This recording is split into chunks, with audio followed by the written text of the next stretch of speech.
Maya Anaïs Yatagan, bonsoir. On va revenir avec vous sur le huitième de finale de la Coupe du Monde qui a eu lieu hier entre l'Égypte et l'Argentine. L'Albi Céleste a été menée 2-0 quand elle a opéré in extremis une incroyable remontada pour finalement gagner 3-2. Depuis, les Pharaons crient au match truqué.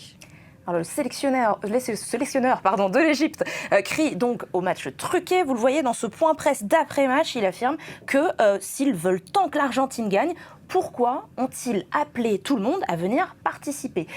C'est la FIFA parce que, selon ce sélectionneur, eh bien, il souhaite que Lionel Messi reste tout simplement en course. La FIFA, devant laquelle la fédération égyptienne a déposé plainte pour protester, je cite, contre des incidents d'arbitrage et une mauvaise utilisation, selon eux, de la VAR, c'est-à-dire de l'assistance vidéo pour les arbitres, pour l'arbitrage. Alors, la fédération égyptienne réclame que le trio français, donc François Le Texier, dont c'est la première Coupe du Monde, ainsi que ses deux assistants, soient exclus de la Coupe du Monde pour le reste donc de la compétition. Ils souhaitent cela parce que, selon donc les Égyptiens, il y a eu beaucoup d'erreurs d'arbitrage. Et alors, est-ce que les Égyptiens ont raison de se plaindre de l'arbitrage ? Mais on va faire ensemble un peu de fact-checking sportif. Parce qu'effectivement, les différents joueurs de l'équipe égyptienne sont extrêmement en colère. Ils ne sont pas contents des décisions de l'arbitre, à l'image de Mostafa Ziko, interrogé en bord de terrain ici. À la 58e minute, l'Égypte était en train de mener 1-0. Il marque et puis son but est refusé par le trio arbitral après utilisation de la VAR. Alors l'Égypte dit qu'elle ne sait pas pourquoi est-ce que ce but a été refusé. Voici un screenshot à la 58e minute et 56 secondes. Certains analystes expliquent que le problème c'était cette faute bien avant la réalisation du but. C'était Marwan Attia, l'Égyptien, qui fait une faute, une double faute même, sur l'attaquant argentin au tout départ de l'action, avec un tirage de maillot et puis une semelle, c'est-à-dire à un moment il marche sur son pied. Mais vous voyez que cet ancien arbitre qui écrit pour le New York Times, lui, il explique que le but de l'Égypte aurait dû être accepté parce que marcher sur le pied d'un adversaire, c'est pas une faute en soi. Lui aurait donc validé le but et puis il blâme la technologie. Selon lui, après 150 ans à considérer que c'était au final un simple contact, comme il en arrive bien souvent dans les matchs de foot, maintenant avec la VAR, on regarde, on re-regarde, on re-regarde une séquence de 3 secondes, puis au final, on finit par trouver une faute. Et ce refus de but de l'arbitre est d'autant plus controversé que vers la fin du match, il y a une faute similaire à celle donc de l'Égyptien Attia. Cette fois-ci, on parle de Julian Alvarez qui fait une faute sur Mohamed Salah, donc sur l'Égyptien, dans la surface. Sauf que c'est le départ d'une action.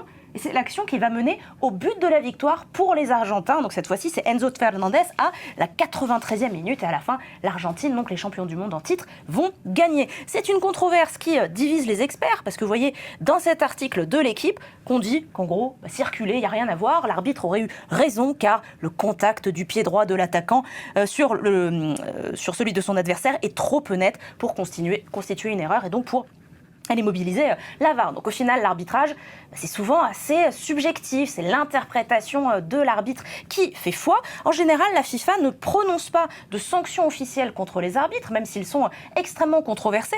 Alors si certains des téléspectateurs ont vu ce faux communiqué en arabe, ils ont pu croire, car c'est ce qui est écrit, ils ont pu croire que le match allait être rejoué en raison d'erreurs d'arbitrage. Sauf que ça, en fait, nos confrères de An-Nahar ont prouvé que c'était généré par l'intelligence artificielle, d'autant plus que selon les règles officielles du football, qui sont donc mises en place par la FIFA, utilisées aussi pendant la Coupe du Monde, les décisions de l'arbitre qui concernent les faits de jeu, elles sont définitives, y compris le refus d'un but ou le résultat d'un match. Aucune contestation ne peut être faite. Alors évidemment, Claire, vous allez tout de suite me dire, mais non, Maya, l'affaire Balogun, il y a bien eu un retour sur décision. Oui, mais là, c'était pas le carton rouge qui était remis en question par la FIFA, c'est la suspension de match. Et ça, c'est pas le carton, c'est la sanction disciplinaire. Ça a vraiment rien à voir. Et justement, après cette affaire, eh bien, les rumeurs de tricherie, elles se propagent. La FIFA serait pro-Argentine, de la même manière que Donald Trump serait proche du président argentin Javier Milei.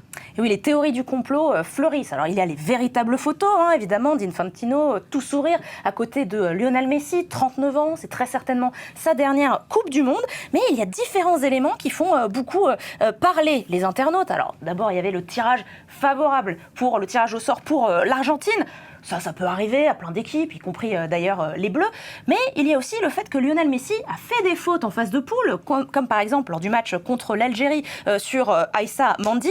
Et vous voyez, ici, il accroche son mollet et il n'a pas eu de carton pour ça, alors que certains analystes affirmaient que ça méritait carton rouge. Et nos confrères du Télégraphe ont sorti le data journalisme pour essayer de comprendre combien de fautes fallait-il faire pour obtenir un carton jaune ou rouge. Alors vous voyez, pour l'Angleterre, à peu près 7 fautes pour obtenir un carton rouge ou un carton jaune. L'Argentine, c'est vraiment en bas de classement. Il faut 20 fautes avant d'arriver à un carton. Forcément, ça fait parler les différents internautes. Et Gianni Infantino, donc le patron de la FIFA, a lui-même jeté de l'huile sur le feu, parce que dans une interview en espagnol, c'était le match Argentine-Cap-Vert, 16e de finale. Ça se termine sur 3-2.